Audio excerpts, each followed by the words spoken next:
Hello everyone, আজ আমি discuss করব থাম্বনেল দেখে তোমরা সবাই বুঝতেই পেরে গেছো যে বিএসসি ফার্স্ট সেমের সাজেশন নিয়ে।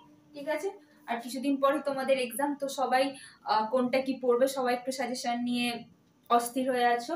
আর সব থেকে বড় কথা, তোমরা এবারে ফার্স্ট সিসিএফ এর আন্ডারে পরীক্ষা দিচ্ছ। তোমাদের কোশ্চেন পেপারে ফুল মার্কস 75 মার্কসের এক্সাম হবে। তো সেই বেসিসে কোনগুলো কি পড়বো সেই হিসেবে সবাই একটু কনফিউজ আছে যে কিরকম কোশ্চেন আসবে, কোশ্চেন কি করতে হবে। তো সেই বেসিসে আমি ওই জন্য একটা সাজেশন দিচ্ছি। আই হোপ এটা তোমাদের কাজে লাগবে। ঠিক আছে, তো বেসিক্যালি তোমাদের এখানে যে সাজেশনটা দেবো মেজর এবং মাইনর দুজনেরই কাজে লাগবে, ফার্স্ট সেমিস্টার সবার একই। তো সেই বেসিসে আমি কি বলবো, যে প্রথমে আমি সবসময় রেফার করব যে তোমাদের যে সিলেবাস আছে, এবারে তোমাদের সিলেবাসে কি কি আছে, ক্যালকুলাস আছে, জিওমেট্রি আছে এবং ভেক্টর আছে। তো আমাদেরকে দেখতে হবে যে স্কোর কোনগুলোতে আমাদের সিকিউর, মানে কোনটা করলে আমাদের স্কোরটা সিকিউর পাওয়া যায়। তো সেই টপিকগুলোকে আমাদের কিন্তু ফার্স্টে করতে হবে।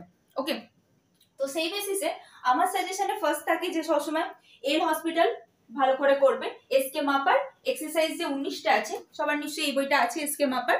তো এই বইটা এক্সারসাইজ 19 যেটা আছে সেখানে কিছু অঙ্ক করার চেষ্টা করবে। ওকে, না হলে আমাকে বলবে কমেন্ট সেকশনে, আমি দরকার হয় সেই কোশ্চেন আপলোড করার চেষ্টা করবো। ওকে, এছাড়াও আমার অনেক পিওয়াইকিউ করা আছে। তোমরা আসলে এখন সিসিএফ এর আন্ডারে দিচ্ছ, বাট সিবিএসসি যে আমরা এর আগের সেমিস্টার যারা ছিল সিবিএসসি এর আন্ডারে, তাদেরও কিন্তু সিসি ওয়ানে সেমই কিন্তু পেপার ছিল। ফলে আমার কিন্তু প্রিভিয়াস ইয়ারের প্লেলিস্ট করা আছে। তো যারা এখনো প্লেলিস্টটা দেখোনি তারা সিসি ওয়ানের প্লেলিস্টটা দেখতে পারো, সেখানে কিন্তু আমার অনেক এমসিকিউ করা আছে, অনেক আমি লাইভ ক্লাস নিয়েছি, পারলে 2x স্পিডে দেখে নিতে পারো, তোমাদের কিন্তু খুব হেল্প হবে। ওকে, তো আমার ফার্স্ট সাজেশন থাকবে হেল হসপিটালের যে সমস্ত ইউজিং ম্যাথস গুলো থাকবে সেগুলো এসকে মাপার এক্সারসাইজটা কিছু করার চেষ্টা করো। নেক্সট আমরা ভেক্টর অ্যানালাইজ থেকে যদি বলি, তো ওখানে ভেক্টর ইন্টিগ্রেশন একটা চ্যাপ্টার আছে, ঘোষ চক্রবর্তী। এটা আমার মলাট করা আছে বলে অতটা বুঝতে পারবে না, তাহলেও ঘোষ চক্রবর্তী যে বইটা আছে এটা নিশ্চয়ই সবার কাছে আছে।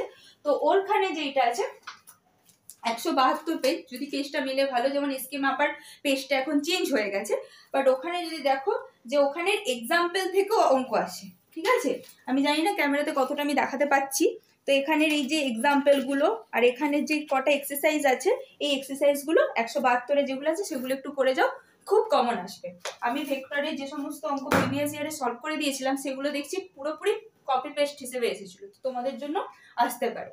সিস্টেম চেঞ্জ হতে পারে, কোশ্চেন তো থাকবে একই না, ভেক্টর আছে যখন, ভেক্টরের টপিক যখন আছে ভেক্টরের কোশ্চেন একই আসবে। তো সেইটা নিয়ে ঘাবড়ে যাওয়ার কোনো দরকার নেই। তো এটা করবে। নেক্সট হচ্ছে কি না, nth অর্ডার ডেরিভেটিভ যে 16 এক্সারসাইজ আছে লিবনিজ ফর্মে, সেখানে করবে, ওটা এসকে মাপাতে আছে 16 নম্বর এক্সারসাইজ এসকে মাপার, ওখানের অঙ্কগুলো একটু দেখো, ওইগুলো তোমাদের জন্য কিন্তু খুব ইম্পর্টেন্ট, ওইটা দেখো। ঠিক আছে, এছাড়াও ইন্টিগ্রেশনে ক্যালকুলাসের যে আছে রিডাকশনটা, ওই রিডাকশনের টাইপের কিন্তু অঙ্ক তোমাদের আসে, nth অর্ডারের যে রিডাকশনে নিয়ে করতে হবে সেটা দেখো। আমি তোমাদের সাজেশনে যেখানে দিয়েছি প্রিভিয়াস ইয়ার সলভ করে দিয়েছি, সেইটাতে দেখবে আমি রিডাকশনের অঙ্কগুলো করে দিয়েছি। ওকে, এরপরে ঘোষ চক্রবর্তী ঘোষ মাইতি যে মোটা করে আমাদের বইটা আছে, ওখানে দেখবে ওখানে আমাদের অ্যাসিম্পটট, এনভেলপ, পয়েন্ট অফ ইনফ্লেকশন যে সমস্ত পেজগুলো বলছি 1060, 1104, এই যে পেজগুলো বলছি, ওখানে যে পয়েন্ট অফ ইনফ্লেকশন কিভাবে বার করতে হয়, কনকেভ, কনভেক্স, সেই ব্যাপারগুলো, অ্যাসিম্পটট, কার্ভেচার, ওই জায়গাগুলোর পেজগুলো থেকে ওখানটা একটু দেখে নিও, ওগুলো তোমাদের জন্য ইম্পর্টেন্ট। তো ঠিক আছে, তো এখান থেকে এই দুটো টপিক থেকে এখান থেকে আমার ক্যালকুলাস এবং ভেক্টরটা আমি কভার করে বললাম। তো এইগুলো যদি তোমরা মোটামুটি করো অনেকটাই কমন পেয়ে যাবে। এরপরে নেক্সট আমি হচ্ছে এতে আসছি, আমাদের 2D 3D যে জিওমেট্রিক পার্ট আছে সেইটার আমি সাজেশন দিচ্ছি। ওকে, তো নেক্সট যেটা ডিসকাস করব 2D 3D রিলেটেড থেকে, সেখান থেকে কি করবে না, general equation of second degree, মানে এইটা থেকে কোশ্চেন দেখতে পাবে তোমরা, যে ওটা প্যারাবোলিক হবে কিনা, হাইপারবোলিক হবে কিনা, ইলিপ হবে কিনা, এরকম একটা দিয়ে তার নেচার জিজ্ঞেস করতে পারে। তো এই কোশ্চেন প্রত্যেক বছরে আসে, তোমাদেরও আন্ডার চেঞ্জ হলে বা তোমাদের সিলেবাস চেঞ্জ হলে এই নয় যে টপিকটা চেঞ্জ হয়ে, মানে টপিকটা আছে সিলেবাস চেঞ্জ হয়ে যায় মানে টপিকটা দেবে না, এই টপিক থেকে সমস্ত টিচারদের একটা পছন্দের জিনিস থাকে, তো এইটা করে যাবে, এটাকেও স্কিপ করবে না। করানো আছে আমার plane passing through straight line, এই related shortest distance between two skew line, between two skew line, ঠিক আছে। তারপরে কোয়াড্রেটিক সারফেস, এইটা, এই কটা এখান থেকে করার চেষ্টা করবে, দেখবে তোমাদের সব গুছিয়ে ঠিকঠাক হয়ে গেছে। তো প্রথমত আমার যেটা ফার্স্ট হলো ক্যালকুলাস ফার্স্টে কভার করার চেষ্টা করবে, তারপরে ভেক্টরটা, তারপরে 2D 3Dটা। অনেকে 2D 3Dটা বুঝতে একটু অসুবিধা হয়, তাদেরকে বলবো, কারণ যারা সাজেশন ভিডিও দেখছে তারা চাইছে নাকি যে অ্যাটলিস্ট আমাদের যে খুব যদি বাজে প্রিপারেশন হয়, কারণ অনেক সময় অনেকের কি হয়ে যায়, এই সঙ্গে সঙ্গে অনেকে জয়েন্টের জন্য প্রিপারেশন নেয়, মেডিকেলের জন্য অনেকে প্রিপারেশন নেয়, একটা জায়গায় অ্যাডমিশন হয়ে তারা ওই কাজগুলো করে, ফলে তাদের যে অনার্সের যে পড়াটা সেইগুলোতে সেরকম ভাবে ফোকাস করতে পারে না। তো তাদের জন্য কিন্তু আরো বেশি এই সাজেশনটা আমার বানানো, যাতে তাদের আরেকটু হেল্প হয়, কারণ ওদিকটাতে টাইম দিতে দিতে এদিকটাতে তারা কভার করতে পারে না।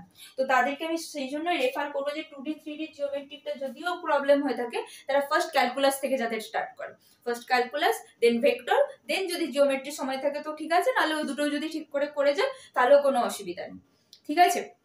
আর চেষ্টা করতে হবে আমাদের মাথা ঠান্ডা করে প্র্যাকটিস করে করতে হবে, ওকে। যেই জায়গাগুলো বললাম সেগুলো প্র্যাকটিস করো।